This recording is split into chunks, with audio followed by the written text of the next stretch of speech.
దేశ రక్షణలో Dundigal air force అత్యుత్తమైన పైలట్లను తీర్చిదిద్దుతున్న academy అంట. ప్రపంచంలో ప్రఖ్యాత శిక్షణా సంస్థే దుండిగల్ ఎయిర్ ఫోర్స్. అలాగే ఈ ఎయిర్ ఫోర్స్ గురించి ఒకసారి చూద్దాం. 1971 అప్పటి ముఖ్యమంత్రి కాసు బ్రహ్మానంద్ జనవరి 15న దుండిగల్ ఎయిర్ ఫోర్స్ అకాడమీ శంకుస్థాపన చేశారన్నమాట. సుమారుగా 6700 ఎకరాల విస్తీర్ణంలో 42 కిలోమీటర్ల వైశాల్యంతో ఆసియా ఖండంలో అతిపెద్ద శిక్షణా కేంద్రంగా ఈ దుండిగల్ ఎయిర్ ఫోర్స్ శిక్షణా కేంద్రం రూపుదిద్దుకుంది. ఫ్లయింగ్, గ్రౌండ్ డ్యూటీ విభాగాలు ఇక్కడ పైలట్లకు శిక్షణ ఇస్తారు. Simulator, computer, fighter pilot, air field వంటి అంశాల కేటకు అకాడమీలో శిక్షణ ఇస్తుండేది. దాదాపుగా 50,000 కిలోమీటర్ల మేర రన్వే సదుపాయాలతో కూడిన శిక్షణా కార్యక్రమం నిర్వహిస్తుంది. ఇక్కడ క్యాడెట్లు గేమ్స్తో పాటు స్విమ్మింగ్, రన్నింగ్, సాంస్కృతిక కార్యక్రమాలు కూడా తరఫేదిస్తుంటారు. సిమ్యులేటర్ ట్రైనింగ్, ఫ్లయింగ్ విమానాలు నడపడానికి అవకాశం వస్తుందన్నమాట. పిలాటన్ P-7 ఎయిర్ క్రాఫ్ట్ ద్వారా ఇక్కడ వీళ్ళు వారు శిక్షిస్తారన్నమాట.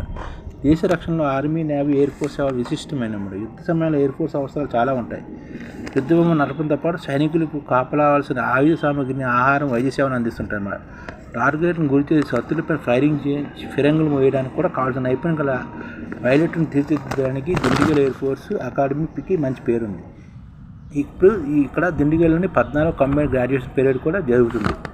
దుండిగల్ ఎయిర్ ఫోర్స్ అకాడమీలో పాసింగ్ అవుట్ పరేడ్ కూడా నిర్వహించారు. ముఖ్య అతిథిగా army staff chief Upendra Dwivedi కూడా పాల్గొన్నారు. ఫ్లయింగ్, నావిగేషన్, గ్రౌండ్ డ్యూటీ విభాగాలు ప్రతిభ కనిపించిన వారికి వింగ్స్ ప్రదానం చేశారన్నమాట. ఆర్డర్ ప్రతిభ కనిపించిన క్యాడెట్లకు ప్రెసిడెంట్ ఫ్లాగ్ కూడా అందజేశారు. ఈ సందర్భంగా నిర్వహించిన పరేడ్లోని పిలాటస్ P-7 ఏరోటిక్ డిస్ప్లే, తేలికపాటి యుద్ధ విమానాలు, సూర్యకిరణ్, సారకు, చేతక హెలికాప్టర్ కూడా విన్యాసాలు చేశాయన్నమాట. అంటే దేశ రక్షణలో దుండిగల్ ఎయిర్ ఫోర్స్ చాలా కృషి చేస్తుంది. దీనికి దాదాపుగా 6700 ఎకరాల విస్తీర్ణంలో 42 కిలోమీటర్ల వైశాల్యంలో ఆసియాలో అతిపెద్ద శిక్షణా కేంద్రం అన్నమాట దుండిగల్ ఎయిర్ ఫోర్స్. ఇది చాలామందికి తెలియదు. దీని దగ్గర 6700 ఎకరాల భూమి ఉంది.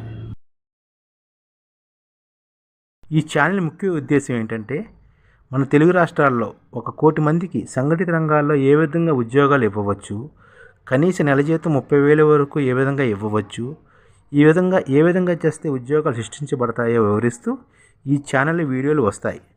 అలాంటి వీడియోలు మీకు కావాలంటే మన IDF భాస్కర్ ఛానల్ని సబ్స్క్రైబ్ చేసుకోండి. IDF అంటే ఇండియన్ డెవలప్మెంట్ ఫోర్స్. ఈ వీడియోలు చూసిన తర్వాత మీకు నచ్చితే లైక్ చేయండి, మీ ఫ్యామిలీ మెంబర్స్కి షేర్ చేయండి, మరియు మీ ఫ్రెండ్స్కి షేర్ చేయండి. Thank you. నమస్కారం.